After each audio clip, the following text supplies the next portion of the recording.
Lo que está pasando en Tijuana no tiene antecedentes.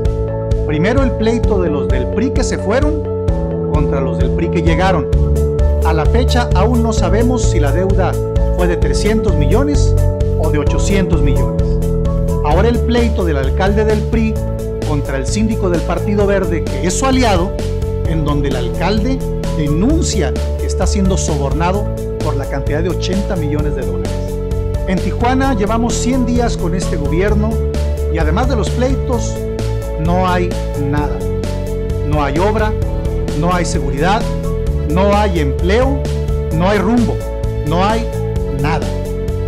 Tijuana no merece esto. Tijuana merece un gobierno sin pleitos, capaz, con rumbo y con autoridad. Astiazarán tiene la obligación de pasar de los dichos a los hechos.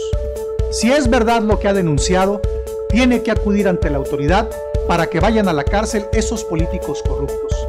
Tijuana merece saber la verdad. Seguiremos apoyando las políticas que vayan en beneficio de los tijuanenses. En el PAN queremos una Tijuana en paz. El PAN siempre ha apoyado a Tijuana, porque sabemos que si le va bien a Tijuana, le va bien a Baja California. ¿O tú cómo la ves?